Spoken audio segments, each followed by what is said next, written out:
Brother Twilliger. Yes. My name is John Brown. Hi there. Might I interrupt you and speak to the assembled group here tonight? Floor is yours. Is that acceptable to you folks?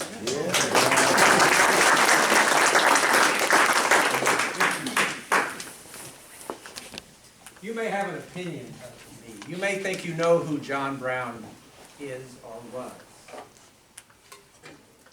What you think of me makes no difference. It could not make less of a difference. But what does make a difference is that you know the truth. It is written in Scripture that the truth shall set you free. And I believe in setting people free. I believe in the truth. And I believe in freedom. So I will tell you tonight my story as I see it. And then let you make up your own mind about who I am or who I might have been. I was born May 9th, 1800 in Torrington, Connecticut, into a family of abolitionists. I had an ancestor who came over on the Mayflower. Two of my grandfathers served in the Continental Army during the American Revolution, and the one I was named after, died in that service. The Browns have always been patriots. We have always believed that America had the potential to be the greatest nation on earth, but that the Lord would never allow it to achieve what it could achieve as long as it had the yoke of slavery around its neck. Slavery is an abomination. It is the sum of all villainies. How can you own a brother or a sister? We're all brothers and sisters under the Lord. So how can you do that? We could never, ever understand it. And that's what my father taught my brothers and sisters and I. And so by the time I was 12 years old, I thought I knew everything there was about the evils of slavery, as 12-year-olds do, thinking they know pretty much everything in the world. It's amazing how much you learn that you don't know, but I won't get into that. But I found out when I was 12 years old that I really didn't know, or at least I didn't understand, the evils of slavery. 1812. The year that the War of 1812 began. And there was fear that the British would invade the northwest territories of the United States, down from their dominion up north. So a series of forts were built along that border. Those forts had soldiers, and those soldiers needed to eat. By this time, my family and I were living in the Western Reserve of Ohio. And my father, he contracted with a man to purchase his herd of cattle so we could sell them to the fort. So he sent me, his 12-year-old son, to go round up those cattle and drive them to the fort, which I did, over 100 miles by myself. When I got to the fort, the people there thought that was quite an accomplishment for a 12-year-old. One of them came up to me and offered me a place to stay while I could get all the affairs together and get ready to go back home. So I accepted his offer. So I went home with him. I found out that he did not live by himself. There was a young boy there. A young boy about my age. I say about my age because he didn't know how old he was. You say, how is that possible? Well, he didn't know his birth date. How do you not know your birth date? Well, you see, that young boy, he was a slave and owned by that man. People, many times, didn't keep track of the age of their slaves. Didn't care. Do you celebrate the birthday of your wagon or your hoe? They said, why would you bother to keep track of any other piece of your property? Because that's what he was. He was the man's property. Not a human. A piece of property.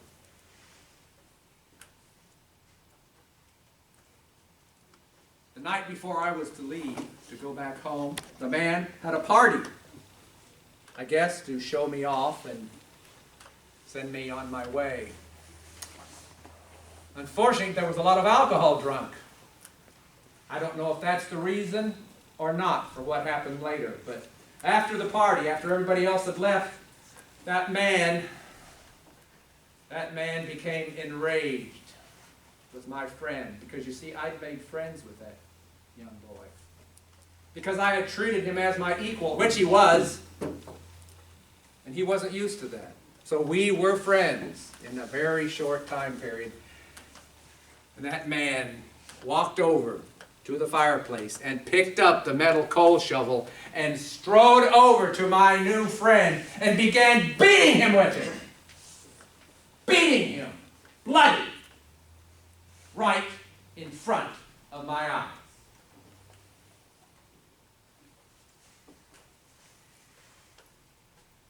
What was I to do? I couldn't stop him. But I could learn. And that's what I did. I learned at that moment what slavery really meant. A slave does not own their own life. Someone else owns their very existence and can do anything they wanted with it. Anything! With no repercussions. At least, not in this world. Because you see, he could have killed my friend. He didn't, thank God. But he could have. And if he had, he would have broken no laws. Because the boy belonged to him. Belonged to him. If he'd have killed somebody else's slave, then he could have been charged with property. A property violation. But killing his own slave was perfectly legal. I swore at that moment to myself that I would work against slavery for the rest of my life until either slavery ended or my life ended. Time passed. I grew up. In 1820, I married Diantha and we began a family. A very important year, 1820, for the Brown family. Also an important year for the United States, because that was the year of the Missouri Compromise. The territory of Missouri wanted to come into the Union as a slave state. And it would be the farthest north slave state. The Louisiana Purchase. Many congressmen said, we have to make a compromise. This isn't going to happen unless we can compromise. So they looked around and found some territory up north that had belonged to Massachusetts, called the District of Maine. They converted the District of Maine into the Territory of Maine, and Maine and Missouri came into the Union at the same time. Missouri as a slave state, Maine as a free state. Because they wanted to keep Congress balanced so that neither slave or free congressmen had the majority, could enforce their will on the other. An important provision of the Missouri Compromise, however, said that the southern boundary of Missouri, that line of latitude, that border, would be traced across the rest of the Louisiana Purchase, and might be extended all the way to the Pacific if the United States ever acquired more territory. So there would be a northern boundary on slavery. Slavery would still exist, but it could not go north of that line in the future. And that was the law of the land for many years. However, things change. 1846. President Polk got us involved in the Mexican-American War. And we took about half of Mexico in that war and turned it into the United States. So suddenly there was a whole lot more territory south of that line. But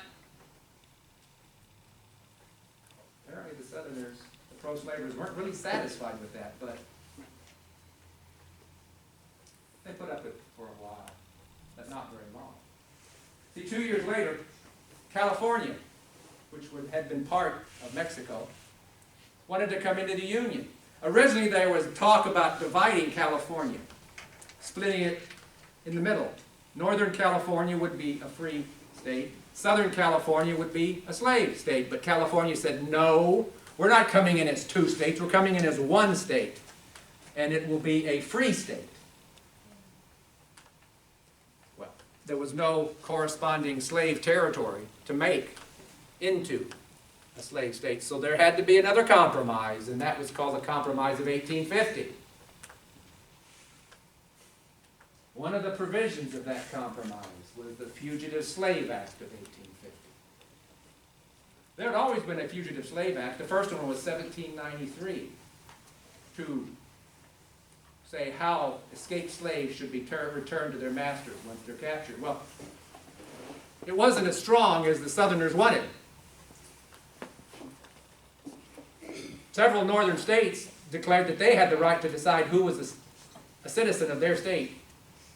So if slaves escaped to their state, they were free. And the federal government really didn't have enough power to force it. And that had always been a thorn in the side of the pro-slavers. But the Fugitive Slave Act of 1850 changed all that. It said that everyone, all government officials, from the President of the United States to the local justices of the peace, all had the responsibility to seek out, capture, and return free escaped slaves to their masters. Required. If they failed to do it, they were subject to a $1,000 fine. $1,000 fine in 1850 was a lot of money. Maybe 2 years' income for a laborer. But it wasn't just government officials.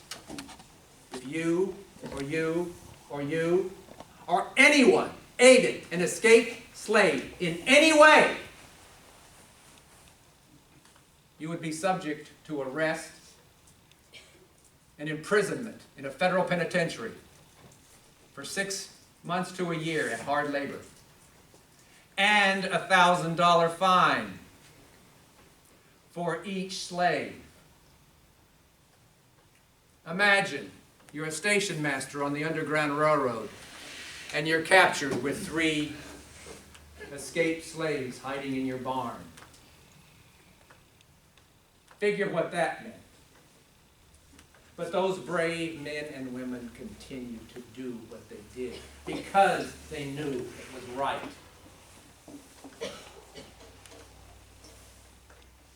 One of the results of the Fugitive Slave Act was that it riled up abolitionists. See, before then, abolitionists thought that you could talk slavery away. If you pointed out to people enough times that slavery was evil, they would end it. All they had to do was understand. So they had lectures, and they published newspapers and pamphlets and discussions and this and that for decades. And it didn't seem to be doing any good. As a matter of fact, slavery wasn't going away, it was getting stronger. The abolitionists said, well, maybe we'll have to do more than talk. So, 4 years later, when Stephen Douglas, senior senator from Illinois, decided to open up the territories out west as fast as possible for settlement and statehood, he wrote his Kansas-Nebraska Act. Not only did it open up the territories, he did something else, because he needed Southern support. He needed Southern support for his bill. And the way he got it was he put into that bill something called popular sovereignty. Popular sovereignty meant that the people, the residents of those territories, could vote on whether that territory would come into the Union as a free state or as a slave state. Prior to that, Congress had made that decision. Suddenly, with this bill, it would be up to whoever could get to those territories quickest, the most people. Any new territory out west could become slaves, simply by that. It passed and was signed into law, May 30th, 1854. It's going to start, the first territory was the territory of Kansas, directly west of Missouri. The rest of the Louisiana Purchase was going to be Nebraska until it could be settled and subdivided. But Kansas was where it would start. For some reason, nobody thought that would cause any problems. They were not paying attention.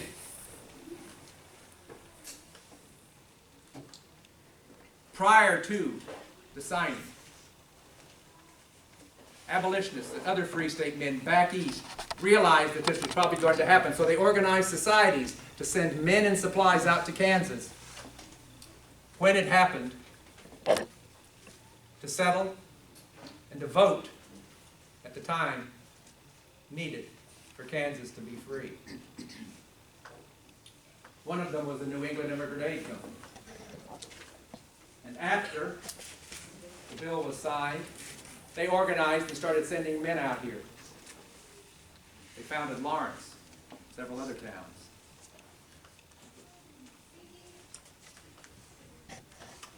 But not just abolitionists and free staters came. No, they didn't. Pro-slavers came in. Pro-slavers came in. Sometimes literally living right next door to free state men. Trouble erupted. And that trouble soon became violence, and that violence soon became bloodshed. And early on, most of that blood that was shed was from free staters.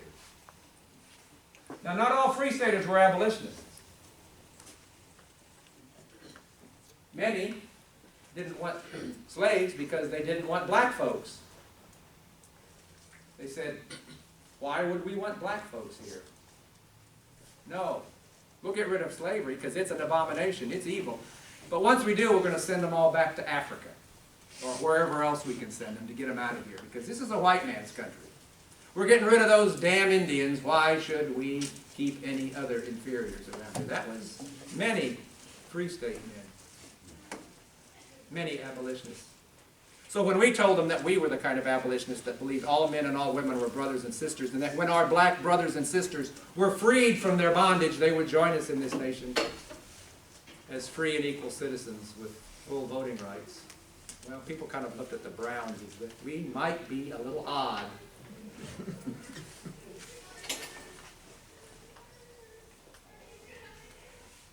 But regardless, that didn't make Kansas any less violent.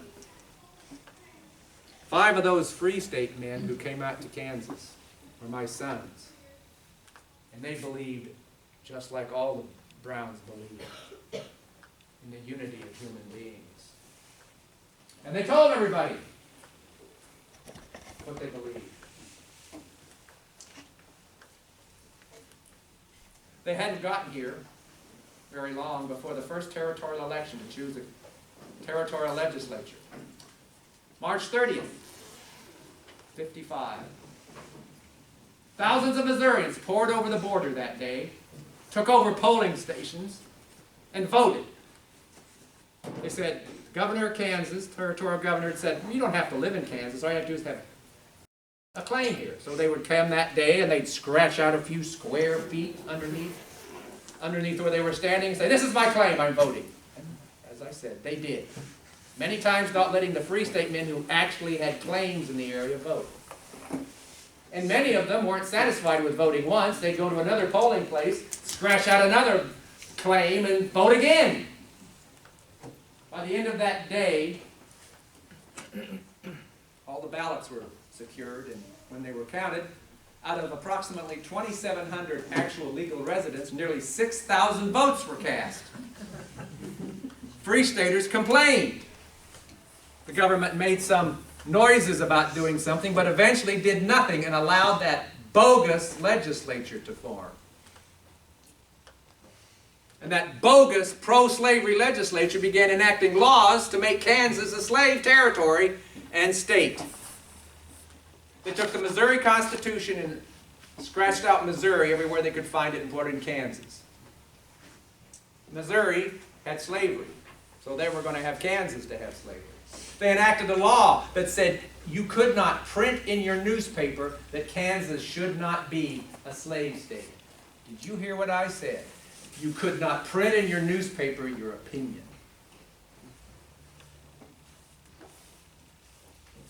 What about the First Amendment? You were a free stater in Kansas. You didn't have a First Amendment. What was the federal government doing about this? They were assisting them.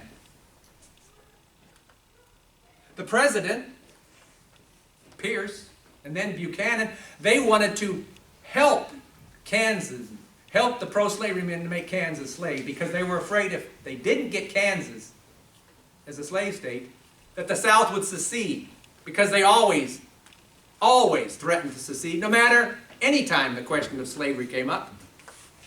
If they didn't get their way, they threatened to secede. They knew they would threaten to secede again. So the federal government was working on the side of the pro-slavers. And that's what my sons were up against. It was a bad year for crops, and they got sick. So they wrote me to where I was living back east in New York by this time. Said, "Father, we need your help. There's going to be a decision here in Kansas about slavery. The pro-slavers came armed to the teeth, and the free state men came out here thinking it was going to be an election. We need weapons. Please come and please bring weapons." So I did come and I did bring weapons. And I had not been in Kansas long. I got here late summer, early fall, when Lawrence, the headquarters of the Free State Movement, was marched upon by upwards of 2,000 pro-slavery men called in by the territorial governor to suppress the insurrection that they said Lawrence was having against the legal, they said, government. The Lawrence people got word that they were coming, and they armed themselves. They built several forts. They had rifles and pistols. They even smuggled a cannon into town. So when the pro-slavers got to Lawrence, they realized they would not have the fun that they thought they would. And so instead they circled the town, surrounded the town and put it under siege. It wasn't great for Lawrence to be that way, but at least the people in Lawrence had cabins, houses, fireplaces, warm food, warm beds to sleep in. Because you see, this was early December, in one of the coldest winters anybody could remember. And the pro-slavery men, they were sleeping out rough in the prairie. If they had a tent, they were lucky. And they were freezing, so they petitioned the territorial governor to do something. So he came and he brokered a peace treaty. Both sides signed it, and the pro-slavers went back to Missouri saying, well, there's next year. There's always next year. So the Wakarusa War, which this incident was called, ended. I always call it the war without a battle, because there wasn't a battle. But there was a death. Thomas Barber, his brother and another man, were riding out of Lawrence before the signing of the peace treaty to go home and chop wood for their families. They weren't 2 miles out of town when 2 pro-slavers rode up to them. One of them pointed at Barber and said, "You have to come with me." Barber said, "No, I don't. You have no authority over me." And as he began to ride off, the 2 men pulled out their pistols and shot Barber dead off his horse. His brother and the other man collected his body and took him back to Lawrence, laid him out in a room in the Free State Hotel. And I stood in the doorway of that room watching that man's poor widow grieve over her husband's bullet-riddled body. Who were these men? Were they anonymous pro-slavery men who disappeared into the prairie never to be seen again? Well, no, not quite. One of them was the federal Potawatomi Indian agent. The other one was a well-known businessman from Missouri. And they didn't try to hide the fact that they'd been involved in the shooting. They were seen in public arguing about who could take credit for the fatal shot.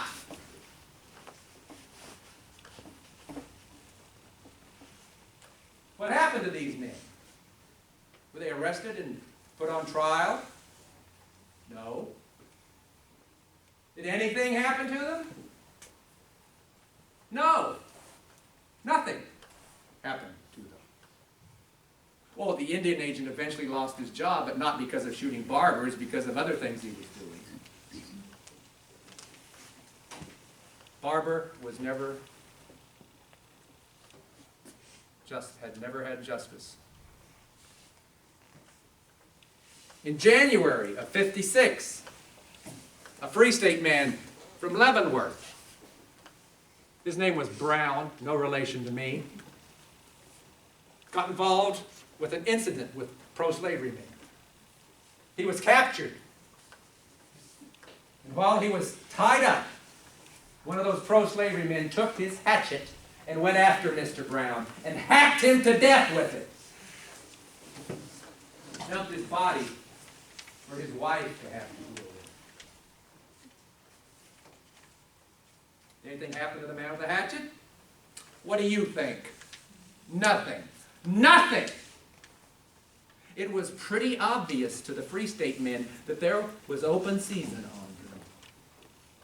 The federal government was doing nothing. Well, the federal government was helping.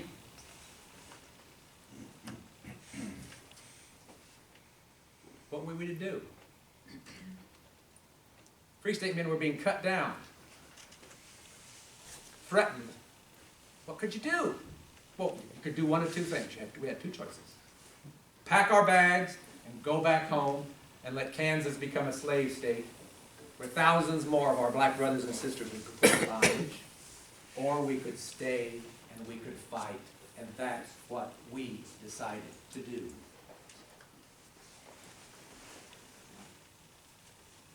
May 21st, that same year, '56, we were down on Brown Station where we lived. That was the area that we were living in, what people called it. On the Mosquito Creek, a tributary of the Potawatomi. Excuse me. When we got word that Lawrence was being marched upon again, and we rode north to try to help them, but we didn't get there in time. A pro-slavery posse under the command of Sam Jones, pro-slavery sheriff of Douglas County, had taken command of a posse that had been brought into town by a U.S. Marshal. The U.S. Marshal left. Jones took the posse and proceeded to sack the town. They attacked and destroyed the Free State Hotel and destroyed the 2 Free State newspapers, throwing their presses and type in the river for printing against slavery.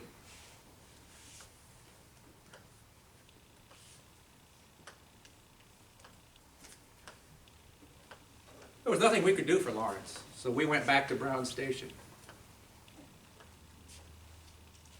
I was a little relieved that it was just Sam Jones because, you see, there was a pro-slavery army roaming the territory under a man named Jefferson Buford who had sold 40 of his slaves to fund that 300-man army. And they were going around the territory. I wanted to find out what they were doing. I heard rumors, so I did a little intelligence work and found out that their intention was to sweep the Potawatomi clean of Free Staters. And they didn't really care how they did it. Sure looked like a massacre was brewing.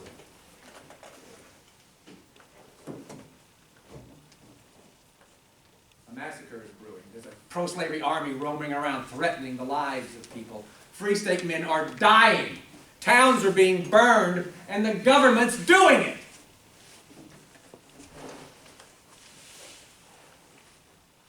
Something had to be done to show these pro-slavery men that they did not have free rein in Kansas, that their actions had consequences, and that they did not own the territory. On the night of the 24th and 25th of May, 5 pro-slavery men were pulled out of their beds along Potawatomi Creek and hacked to death with broadswords, the same way Mr. Brown had been hacked to death earlier that year. It was called the Potawatomi Massacre, and the widow of one of the men described the leader as someone that looked like me, so my name quickly became associated with it. I've never admitted and I've never denied that I was there, and I shall not do so tonight, but I will tell you that something had to be done, and something was done.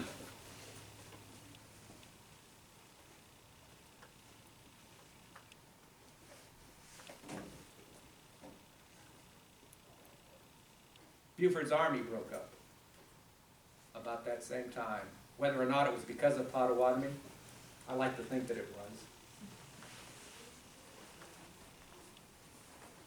Some of his men left the territory. It was too much for them. Others went around and joined up other post-slavery militias. One of them came up to Douglas County, to Blackjack Springs Campground, which was the second campground on the Santa Fe Trail, and joined up with a militia that was sitting there, camped there, on the night of June 1st. You see, after the Potawatomi Massacre, a young Virginian named Henry Clay Pate, 24 years old, wanted to go get Old Brown, so he got himself appointed a deputy U.S. Marshal. He needed a posse. So I said he was from Virginia, but he'd been living in Westport, Missouri for a few years, and he knew of a group of young men there that called themselves the Westport Rifles. So he deputized them. And as soon as he deputized them, they changed their name. They changed their name to Shannon's Sharpshooters. The reason they did that is because Territorial Governor Shannon, Kansas Territorial Governor, opened up the federal arsenal in Liberty, Missouri, and passed out federal firearms to them, making them in effect a federal militia. So Pate and his men were looking for me, and then I heard that he captured 2 of my sons down near Osawatomie, who had not been at Potawatomi, had not been involved in the massacre in any way. And that's what they told Pate. Pate said, well, you're Browns. That means you're liars. That means you're guilty. He eventually turned them over to the military, but not until they had treated them so severely that one of my sons went temporarily insane. They took them up to where the military was camped outside of Lecompton, Camp Sackett.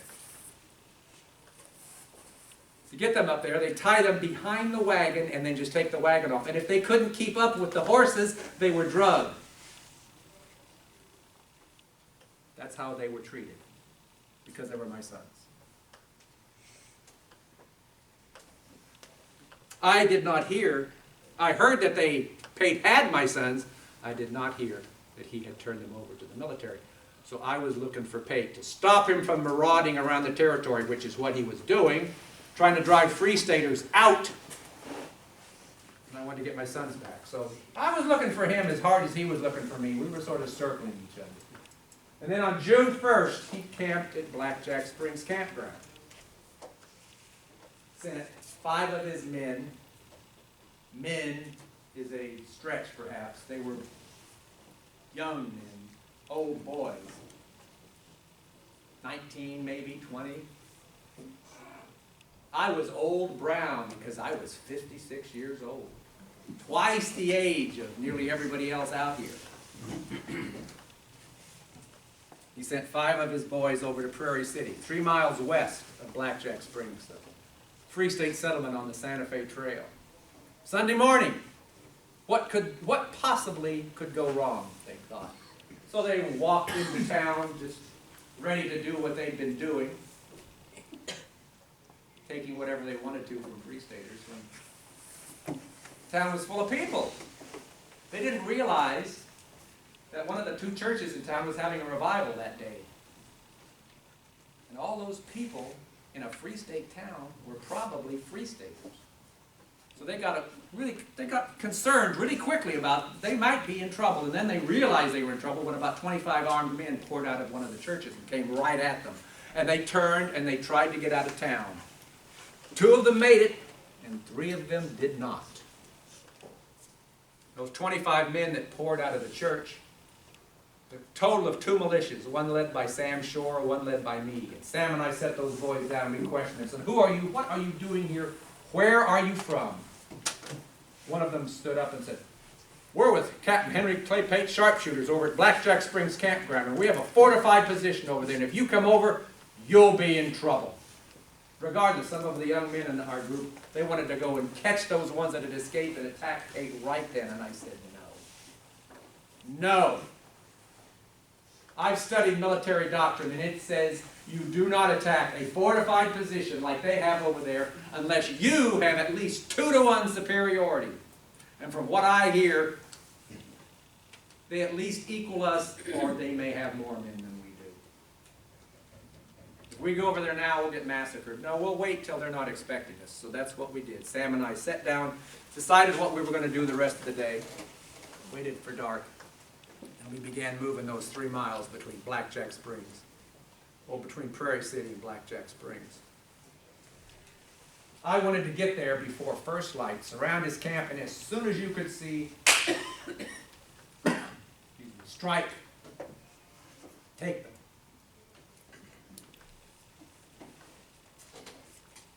But it didn't work out that way. We had to go slow. The land between Prairie City and Blackjack Springs was rolling hills with lots of little creeks and draws that you had to cross. And we were crossing them at night. The night of the 1st and 2nd of June, 56, which was the night of the new moon. The new moon rises at dawn and doesn't cast any light anyway. All we had was starlight, because you see, we did not carry lanterns, because we were going across the open prairie. We could have gone on the Santa Fe Road, but I decided not to because they were probably watching us. So we walked across the open prairie. And there's one thing you don't do if you're crossing open prairie at night, if you're trying to sneak up on someone, that's to carry a light, because you can be seen for miles. So it took us a lot longer than I wanted. As a matter of fact, it was already getting light as we approached Blackjack Springs from the west. Now those 2 boys that had escaped from us the day before had come back to Pate's camp and said there were Free State assassins in Prairie City. And they're probably coming over here, so Pate organized. Excuse me, he brought their 4 wagons down closer to the creeks, put them in a semicircle,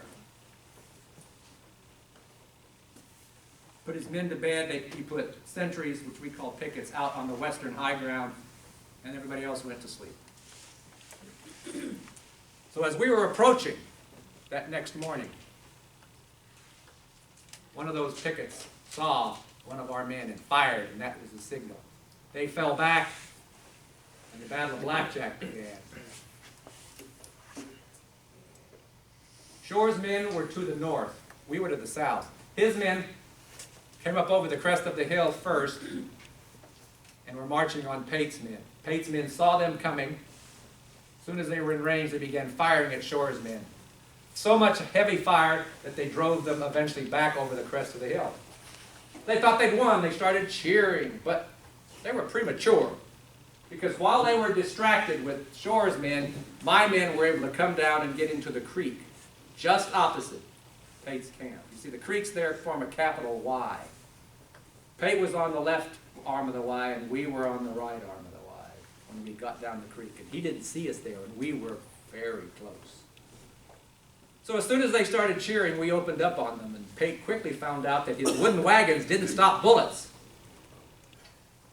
And he abandoned the position and went down actually into the creek. We were already on the other side, less than 100 yards from each other. How come we didn't shoot ourselves to pieces? Well, the creeks there have banks. that formed natural fortifications. The only time you had to expose yourself was when you aimed and fired. You could then duck down to reload.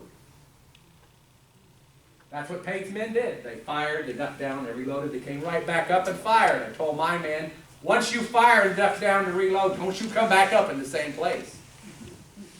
Move before you come back up. If you do that, they'll never get a count on us, and he never did. He thought he was up against more than 100 crazed free staters, when actually he outnumbered us.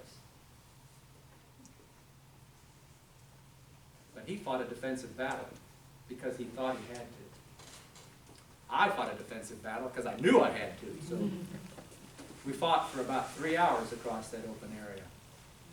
Men were being injured, but many were leaving because they hadn't counted on this. Like I said, they were boys. They'd never been in the military. They were way too young to have been in the Mexican-American War. Well, don't get me wrong, they knew how to use firearms. They were hunters. They hunted bear and deer and rabbits. And the funny thing about bear and deer and rabbits, you know what that thing is?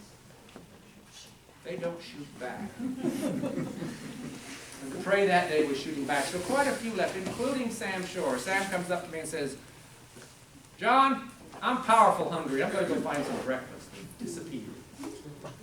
So by about 3 hours into the battle, I was down to 8 or 9 men. Pate still had about 20, it turned out. He could have charged us if he'd have known that and taken us just like that, but he didn't. But I knew he wasn't going to be fooled very long by 8 or 9 men, so I did something I hated to do. I had 2 of my men go up on the high ground, take aim with the weapons, the best weapons that we had, and shoot Pate's horses and mules. Knowing that he would know, without horses and mules, well, he'd be stranded in enemy territory. He'd have to walk out through territory where he'd been marauding through, and he might not meet up with happy people. They probably would have been happy to see Pate, but he wouldn't have been happy to what they did. Also, he thought he saw a dust cloud on the northern horizon. He interpreted that to be reinforcements, Free State reinforcements coming from Lawrence. Because you see, Pate had been in on the sack of Lawrence. He'd helped burn Lawrence. So I imagine he figured, well, if these Lawrence people come down here when I'm still here and fighting, that's probably not going to be very good for me. Plus the fact they're going to be on horses, and we'll be on foot. And a man on foot has no chance against a man on horseback. So he was really worried. He started talking to his lieutenant, W.B. Brockett, about what to do. And then something happened that convinced him he had to act. One of my 5 sons was Frederick. Frederick was in his early 20s. Very physically strong young man, but he had problems. He had seizures. He had debilitating headaches. Some people said Frederick just wasn't right. I said that Frederick was a special person, and he was my son. And I did not want him to be up on the firing line with us at Blackjack, because I was afraid the stress would cause him to have a seizure. So I'd have to make a decision on whether I try to keep my son from dying there from the seizure or keep the battle going. So to avoid that, I had him behind our lines, up over the crest of the hill, taking care of our horses. But not too long after Pate's horses, mules started to die, I hear a commotion, and I look up the creek, and not very far up the creek is Frederick, riding over the crest of the hill, down into the creek, up out of the creek, turned and rode right down between the 2 lines of men who had just been firing at each other, waving his saber over his head, shouting, "Father, we have them surrounded and have cut off their lines of communication," and rode off. Pate thought Frederick was the vanguard of those Lawrence people, those Lawrence reinforcements, and he needed to do something right then. So up went a white flag, and we stopped firing. 2 men came up to me. I was the oldest man there. I assume they just assumed that's who was in charge. I said, "Are either one of you the captain of this militia?" They went, "No." I went, "Well, then go get him. I'm not going to talk to anybody but him." So one of them, who turned out to be a Free State man, went back. He was a prisoner. Because you see, the day before, Buford's men had come in, and they, about 10 of them, and they had captured some Free State prisoners and brought them into Pate's camp. And Pate said he sent over that Free State man as a sign of goodwill. The other one was a pro-slaver, 19-year-old, Henry James, I think his name was. He stood there, staring at me as if he could bore a hole through me with his eyes. A brave young man, brave, brave. I wish he had a number like him if he had only been on the right side. But anyway, the Free State prisoner, he goes back and says to Pate, that man over there, he said, that man over there, because Pate said at that time he did not know he was up against John Brown. He said, if I'd have known it was Brown over there, I never would have tried to talk. But tried to talk he did. So that man over there won't talk to anybody but you. So Pate charges over. He comes up to me and he starts dictating to me. He starts telling me, I'm a U.S. Marshal and you're in violation of my authority. And I have a warrant here for the arrest of certain persons, meaning John Brown, the man he was yelling at, standing right in front of him. And if you don't do this and if you don't do that, sounding probably like Napoleon sounded when he was dictating terms to a vanquished enemy, instead of the man who put up the white flag to talk. I don't suffer fools lightly. I got tired of that very quickly. It looked to me, well, it was pretty obvious he wasn't talking, he was dictating, and maybe trying to stall for time. Turns out later he had sent one of his wounded men back to Johnson County to try to get up reinforcements who never showed up. So I pulled out my pistol and I cocked it and I pointed it at Pate's chest and I said, you're my prisoner. He said, no, I'm not. I'm under a white flag. You're violating the rules of war. You cannot take me prisoner under a white flag. And argued and argued and argued and argued. Then eventually, several of my men were able to reposition themselves. So Pate decided he would turn and go back to his men and realized he couldn't get back safely. So indeed, he was my prisoner, like it or not. He later wrote, I never surrendered. That man tricked me. He didn't follow the rules of war. Well, Pate forgot a very important rule. All's fair in running war. Anyway, we went over and took Pate's men prisoner, and we went back to Prairie City that very day and wrote out surrender terms and prisoner exchange, because Pate said he could get my sons back from the military in exchange for him and his lieutenant. I was very disappointed that my sons were not with him. So I said, yes, of course. So we wrote out these terms. But then we left Prairie City because it was too exposed. And we went about 8.5 miles southwest down to Middle Creek to land at my friend Torrey Jones' own. And camped there waiting for the prisoner exchange that never happened. Battle of Blackjack was June 2nd.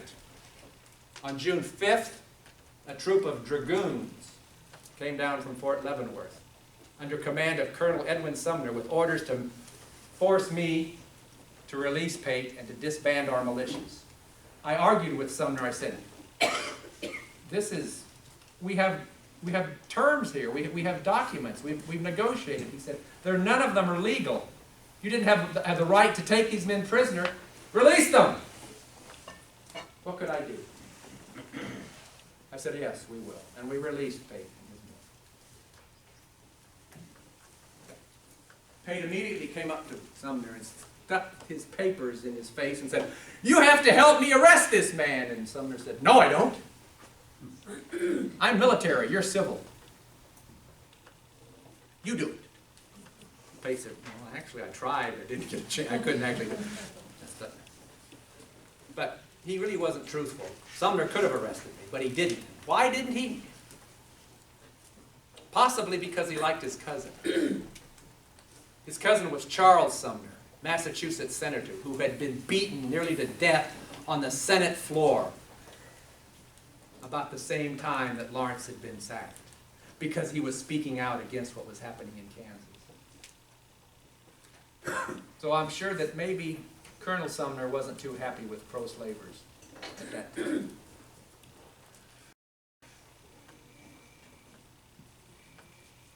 Pate and his men, they went back to Prairie City to get on the Santa Fe Road to go back to Johnson County. They encountered Jacob Cantrell. Jacob Cantrell was a man, a Free State man who had been with us fighting against Pate's men at Blackjack. But he hadn't gone to Middle Creek. Instead, he'd gone home to Prairie City to take care of his family. And Pate and his men ran into him, which was bad.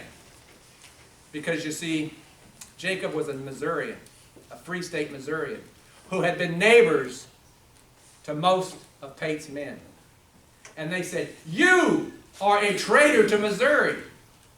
So they grabbed him, tied him up, took him back to Johnson County, had a drumhead trial, found him guilty of treason, and executed him by firing squad.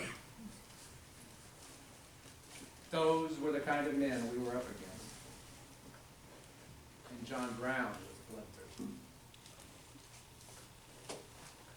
Well, enough of that. In August, the Battle of Osawatomie, Frederick was killed, murdered, shot dead by a pro-slavery man before the battle. I then went back east. I took Henry Clay Pate's bowie knife with me that I had taken from him at Blackjack. Had a blacksmith make 1,000 copies of it.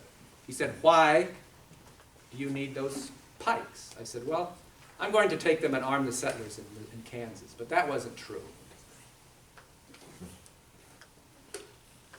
I had plans. I still have plans. I won't tell exactly what my plans are, but I'm going to use those pikes, and slavery will end sooner rather than later. If any of you want to help me, well, I would be more than happy to talk about it, because slavery will end in this country. I hope it can be done without much bloodshed. I trust that it can. Because if it isn't done easily, it will go down very hard.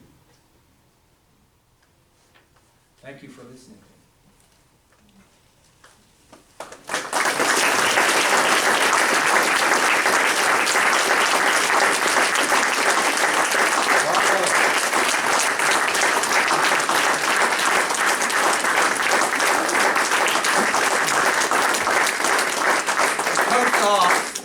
So John Brown's left the room. My name is Kerry Altenberd. Among other things, I'm with the Blackjack Battlefield Trust. I've been doing John Brown, and this is called first-person interpretation, since 2006. Any questions?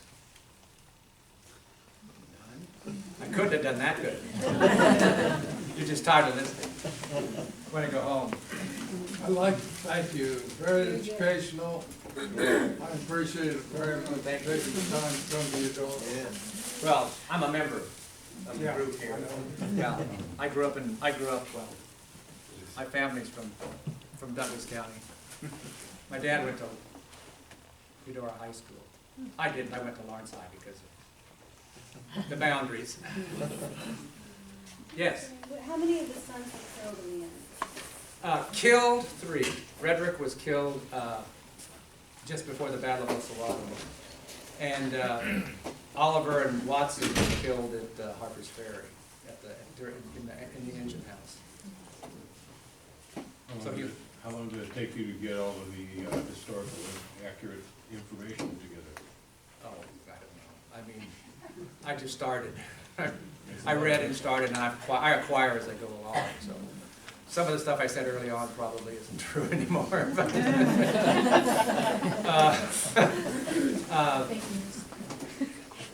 Because I interpret. I don't always. I do like to quote some of the things he says, but not everything I say is his quotes.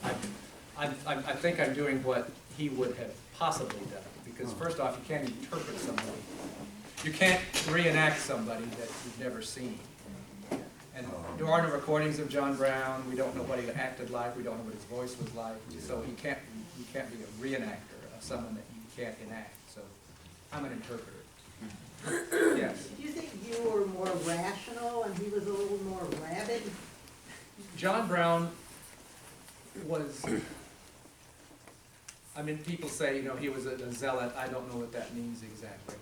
But he wasn't crazy, I can guarantee you that. I say, if you want to understand John Brown and his motives, he saw literally 4 million of his black brothers and sisters in bondage. Literally, his black brothers and sisters. And could not rest as long as that was the case. Everything that he did came out of that.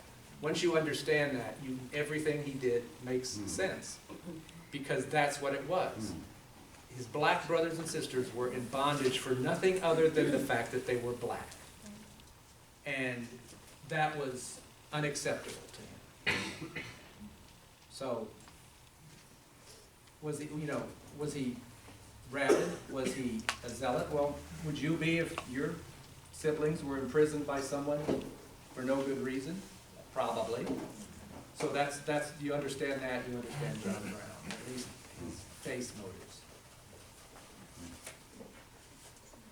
Yes? How much of it was his religious views? Oh, his religion, slavery was an abomination because of his religious views. So I guess you'd say that was part of it.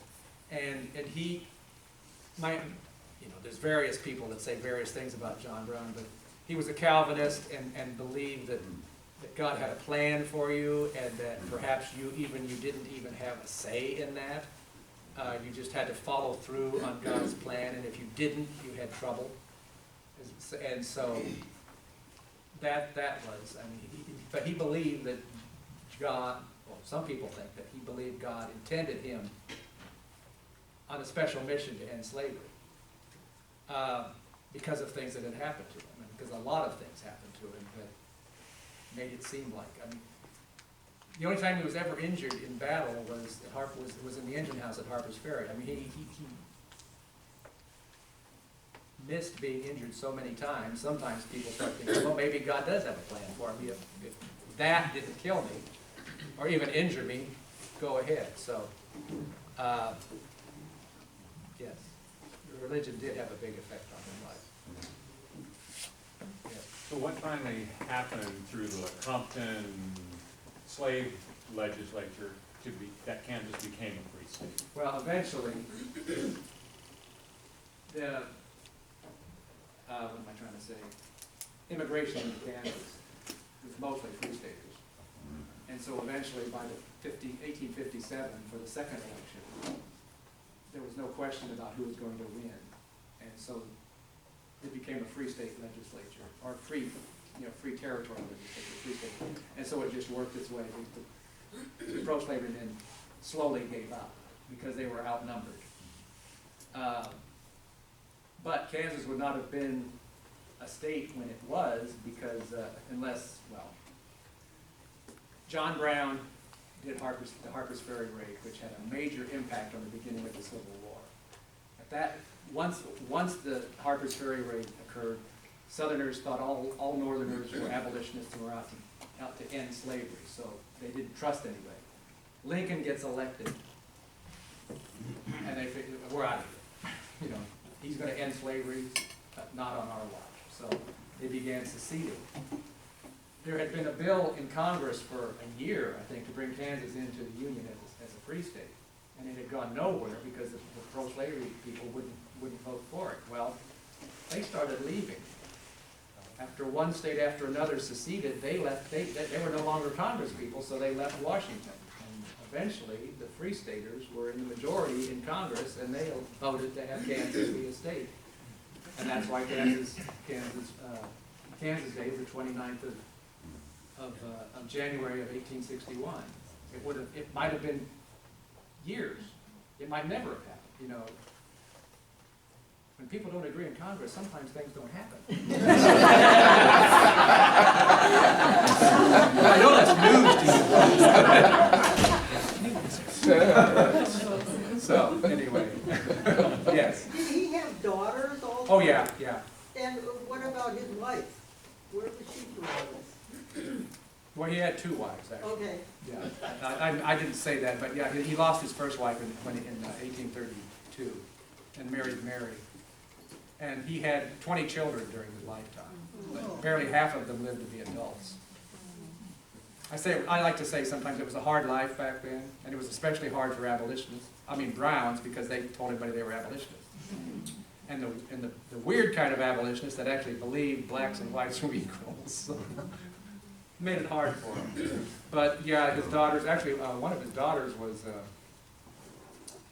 at the cabin, the Kennedy farm cabin in Harper's Ferry, and took care of him for several months, Annie. And they had a hard life afterwards. They were never wealthy, but they were impoverished for a while. Eventually Mary moved to California, and she's buried in California. So are some of his daughters and some of his sons. They moved out there. A lot of the Browns went out to California because it was new territory. Yes? Do you believe he's mischaracterized? I believe that he's misunderstood. I believe if people really understood him, they would realize he's not a crazy terrorist. I mean, terrorist. You know, what is a terrorist? I mean, that's a modern word anyway. If what the pro-slavers were doing in Kansas wasn't terrorism, I don't know what it was. Yes, I would say he's misunderstood. When people say, how bad could it really have been in Kansas at that time? I mean, bleeding Kansas, but yeah, what did that mean? Well, after victory was declared in Iraq in 2003, and if you remember, things started going really bad there. The Command and General Staff College at Fort Leavenworth began studying bleeding Kansas and what the military had done back then, because the situations were so similar. Bleeding Kansas and Iraq in 05, 06, 07, to see what worked and what didn't. So if you want to know what bleeding Kansas was like, imagine Iraq with that horrific brother against brother, not knowing what warfare going on. Anybody could be radicalized, especially somebody with the opinions that Brown had. He wasn't the only person that was radicalized, my goodness. I mean, you look at it, there were a lot of people out here who were turned one way or the other by the violence. So I think he is not only misunderstood, he's singled out when he shouldn't be. And that comes a lot from who wrote the history of the Civil War and that era afterwards. It was mostly Southerners, Easterners and Southerners, who hated Brown because they blamed him for ending slavery. If you're the person that ended our wonderful institution, well, we're not going to say anything good about you. We're going to vilify you. So that continues, and it keeps boiling up. Crazy maniac, you know, bloodthirsty. But if you really read the real truth, he wasn't bloodthirsty. He was not a violent man until he came to Kansas. Yes. Have you ever appeared as Brown in Missouri or a southern area? Actually, I've been to the Bushwhacker Museum in Nevada twice. Yeah. And actually, I may go to Sedalia later in the year. Yes. South, not the official South. I would. I just haven't been asked. I'm trying, but will it be safe? Well, I got out of Nevada twice. So if John Brown can go to the Bushwhacker Museum and not get any problems, it's probably safe to go. Was there still activity on the Santa Fe Trail? Oh yeah, the Santa Fe Trail was, well, it started in 1822, I think it was, a commerce trail. Yeah. Because it was an international trade trail. Because the Santa Fe was Mexico, was in Nuevo Mexico, which was actually Mexico. After the Mexican-American War, it became the trail to develop the new Southwest. And as time went on, and especially after the Civil War, it became an immigrant trail as much as a commerce trail. But it was the commerce trail. Thousands of several-ton wagons being pulled by a dozen oxen plied that trail. So the town of Blackjack was active? It was active, In the back. well, it was, before it was even a town, it was a stop on the Santa Fe Trail. It grew up because of the Santa Fe Trail. And then after the Santa Fe Trail died out, Blackjack slowly went down to nothing, except the cemetery is still there. Hey, our treasurer Kelly Jones has something that she'd like to I show studied you. John Brown in college, and I have a piece of his hair. Oh, If really? anybody wants to see it, we can pass it around.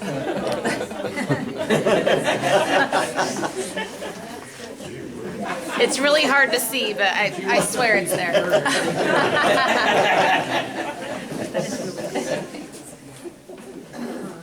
Hopefully he gave it, and someday it wasn't Yes, I think he stolen. does. Yeah.